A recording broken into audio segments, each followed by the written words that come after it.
अच्छा, मैं आपको एक और एग्जांपल देता हूँ। मिसाल है, मैं आपको कहता हूँ कि कल आपने इस्लामाबाद जाना है, ठीक है, और आपने मेरा ये काम करना है। जाने आने का खर्चा पानी वो भी मैं आपको दूंगा, वहाँ रहने का इंतज़ाम वो भी मैं करूँगा, प्लस इस काम का जो मुआवजा है, एग्जाम्पल 10,000 रुपये, वो मैं आपको दूंगा। तो डेफिनेटली आप जाएंगे। उसकी वजह यह है कि आपको आउटकम बड़ी क्लियर है, यानी ना तो कोई आपके एक्सपेंसेस लगने हैं, ठीक है, और आपने आराम से गाड़ी बस में सवार होके जाना है और वो काम करके आ जाना है, ठीक है, और आउटकम बड़ी क्लियर है कि आपको वो पैसे मिल जाने हैं, ठीक है।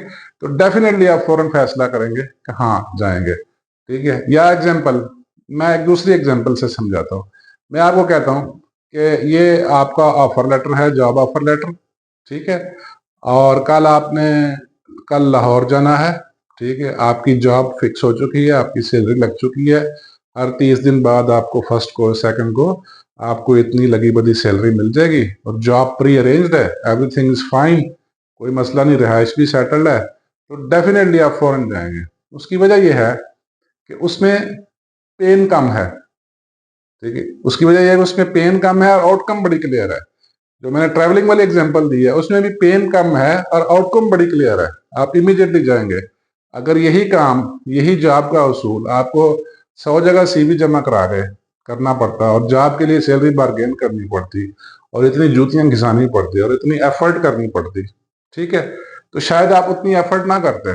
उसकी वजह यह है कि उसमें आउटकम उतनी क्लियर नहीं थी कि आप 100 जगह ट्राई करेंगे, पता नहीं 100 जगह ट्राई करने से मिलेगी भी या नहीं, पता नहीं इतनी सैलरी मिलेगी भी या नहीं, पता नहीं जॉब मजे की होगी भी या नहीं, पता नहीं बॉस कैसा होगा, यानी इसमें फियर ऑफ अननोन बहुत ज्यादा है, ठीक है। जब तो नतीजा ये हुआ कि जब हमें आउटकम क्लियर हो जाती है, ठीक है, जब हमें आउटकम क्लियर हो जाती है तो हम वो काम फौरन करने के लिए तैयार हो जाते हैं, ठीक है। तो इसका जो मेन पॉइंट है वो है क्लियर आउटकम, ठीक है। डिसिप्लिन का जो मेन पॉइंट है वो है क्लियर आउटकम,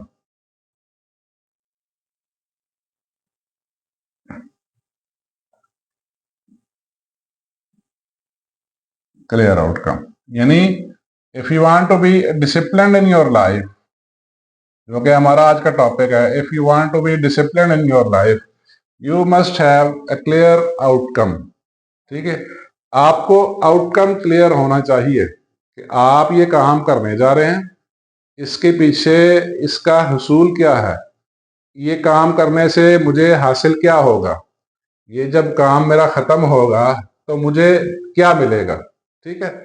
ये बड़ा क्लियर नुकता है, ठीक है। इसमें फिर ना चीदा चीदा पॉइंट आते हैं कि क्लियर आउटकम हासिल करने के लिए आपको क्या क्या चाहिए, क्या क्या जरूरी है, ठीक है। तो क्लियर आउटकम के लिए आपको सबसे पहले चाहिए कि आप आइडेंटिफाई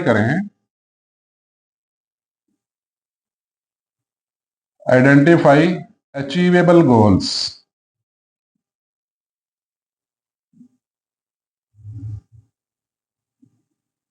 यानी आप अपने लिए जो गोल सेलेक्ट करेंगे, ठीक है, वो अचीवेबल होने चाहिए, ठीक है, यानी वो हासिल होने के काबिल भी हों, ठीक है, यानी वो अगर आप उसके लिए मेहनत करें, डिसिप्लिन अख्तियार करें, तो वो काबिल अमल भी हों। ये क्लियर आउटकम के लिए पहला बड़ा नुकता है। दूसरा पॉइंट है इसका क्लियर आउटकम के लिए कि आप अपने बेसिक हैबिट पैटर्न्स, अच्छे प्रोडक्टिव हैबिट पैटर्न्स डेवलप करें। प्रोडक्टिव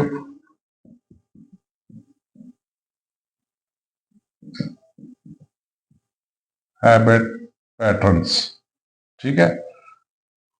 क्लियर आउटकम के लिए जो दूसरा नुकता है वो प्रोडक्टिव हैबिट पैटर्न वाला है, ठीक है।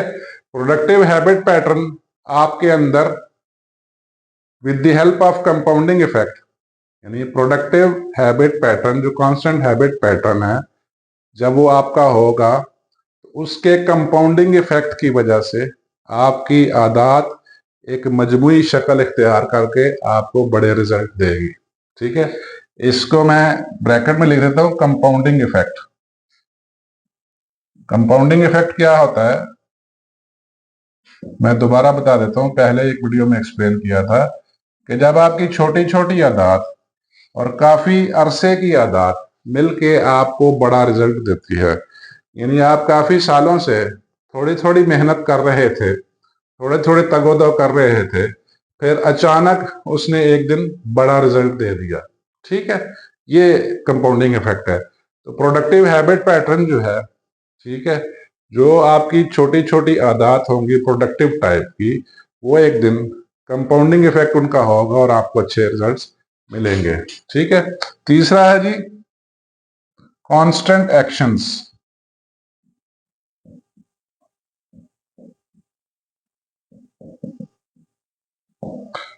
कांस्टेंटली आपने एक्शंस करने हैं, मुस्तकिल मिजाजी के साथ, यानी कंसिस्टेंसी के साथ आपने एक्शंस करने हैं। ठीक है, ताकि आपको क्लियर आउटकम मिले और ताकि फिर आपको आप में आपकी पर्सनालिटी में डिसिप्लिन आए। ये बड़ा जरूरी नुकता है। ठीक है, इसके अलावा आपको कुछ ऐसी चीजें हैं जो छोड़नी पड़ेंगी, कुछ ऐसी चीजें हैं जो आपको छोड़नी पड़ेंगी। उसमें आप क्या चीज इंपॉर्टेंट है, फियर ऑफ अननोन, यानी आप जो भी काम करते हैं, यानी बेसिकली क्लियर आउटकम फ्यूचर की चीज है, क्लियर आउटकम फ्यूचर की चीज है, राइट। तो क्लियर आउटकम के साथ एंजाइटी जुड़ा होगा। एंजाइटी क्या है, बेसिकली फियर ऑफ फ्यूचर है, जिसको उर्दू में कहते हैं अनहोनी, पता नहीं क्या होगा। ठीक है, पता नहीं कैसा होगा। ठीक है, अच्छा, इसको फियर ऑफ अननोन को आपको रिड्यूस करना होगा।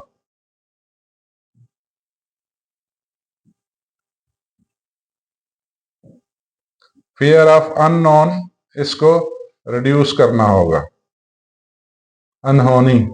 ठीक है, क्योंकि फियर ऑफ अननोन जितना ज्यादा होगा वो आपको क्लियर आउटकम अचीव करने में आपको क्लियर आउटकम उससे रिड्यूस हो जाएगी। ठीक है, यानी आउटकम के ऊपर जो आपका बिलीफ है, यानी कि इतना हासिल होगा भी या नहीं होगा, ठीक है, वो उसमें प्रॉब्लम करेगी। यानी जितना खौफ ज्यादा होगा आप उतने ही डाउट में मुब्तला हो जाएंगे कि शायद इतनी आउटकम आएगी भी या नहीं। ठीक है, दूसरा है डिस्ट्रैक्शंस।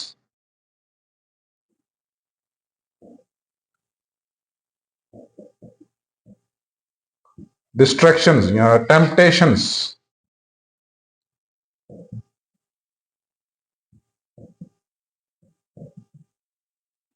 डिस्ट्रैक्शन, जो जो चीजें आपको डिस्ट्रैक्ट करती हैं आपकी जो क्लियर आउटकम है, ठीक है, आपकी जो क्लियर आउटकम है उसके बारे में जो जो चीजें आपको डिस्ट्रैक्ट कर रही हैं, ठीक है, उनको मिनिमाइज करना होगा।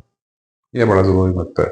यानी आपको क्लियर आउटकम के हवाले से एक तो फियर ऑफ अननोन तंग करेगा, दूसरा आपको डिस्ट्रैक्शंस तंग करेंगी। ठीक है, ये बड़ा जबरदस्त नुकता है। यानी डिस्ट्रैक्शंस, टेम्पटेशंस, यानी जो आपको राह रास्त से हटाएंगी। ठीक है, राह रास्त से जो आप जिस सिमत में अच्छी सिमत में जा रहे हैं उसमें रोड़े अटकाएंगी। कोई रीजंस होंगी, जो भी रीजंस हो, कुछ रीजंस होंगी, यानी हो सकता है आप प्लेयर्स में चले जाएं।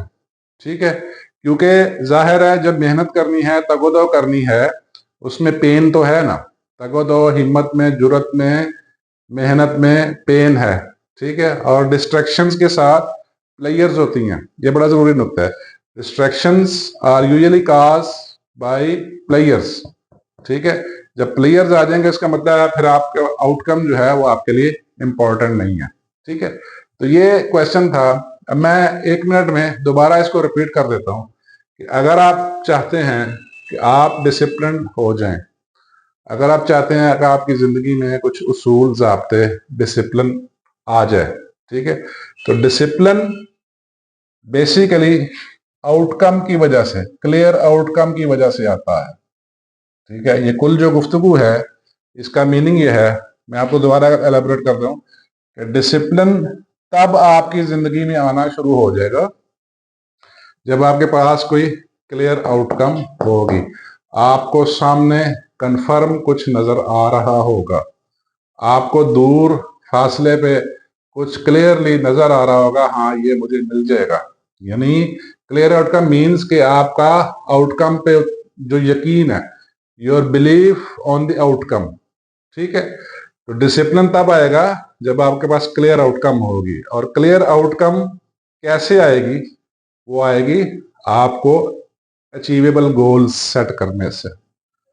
आइडेंटिफाई आर सेट, इसको मैं सेट भी कर देता हूं, सेट अचीवेबल गोल्स। ठीक है, और अचीवेबल गोल्स के लिए आपको प्रोडक्टिव हैबिट पैटर्न बनाने पड़ेंगे। प्रोडक्टिव हैबिट पैटर्न, उनके कंपाउंडिंग इफेक्ट से आप अचीवेबल गोल हासिल करने में मदद होगी। फिर कांस्टेंट एक्शन भी लेना है। ये तीन चीजें हैं क्लियर आउटकम के लिए, ये तीन चीजें हैं।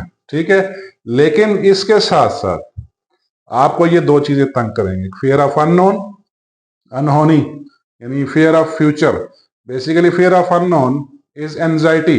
ठीक है, मुस्तकबिल का खौफ, पता नहीं क्या होगा रास्ते में, पता नहीं मसला ना हो जाए, पता नहीं वो प्रॉब्लम ना हो जाए, पता नहीं ऐसा ना हो जाए, पता नहीं वैसा ना हो जाए। ये लाइफ में चलता ही रहता है। ये आप जितना मिनिमाइज करेंगे उतना क्लियर आउटकम के लिए बेहतर है। ये जितना बढ़ेगा फियर ऑफ अननोन, ठीक है, आउटकम के लिए खतरनाक है। यानी आउटकम पे फिर डाउट आना शुरू हो जाएगा। ठीक है, आउटकम के ऊपर आप शक करेंगे, पता नहीं ऐसे, यानी 50-50। ठीक है, और डिस्ट्रैक्शन से अवॉइड करना है। डिस्ट्रैक्शन मीन जो चीज आपको मकसद से, आउटकम से हटा रही है, आपको प्लेयर्स में इन्वॉल्व करेगी। इसमें मैं लिख देता हूं प्लेयर्स। ठीक है, प्लेयर्स में इन्वॉल्व करेगी। ठीक है, जब प्लेयर्स में इन्वॉल्व करेगी आप डिस्ट्रैक्ट हो जाएंगे, मकसद से हट जाएंगे। ठीक है, ये आपके सवाल का जवाब था। तो चीजें लेंगे, discipline, clear outcome, clear outcome के लिए achievable goals, productive habit pattern, constant actions, और इन दो चीजों से फियर ऑफ अननोन और डिस्ट्रैक्शन से बचना है। ठीक है,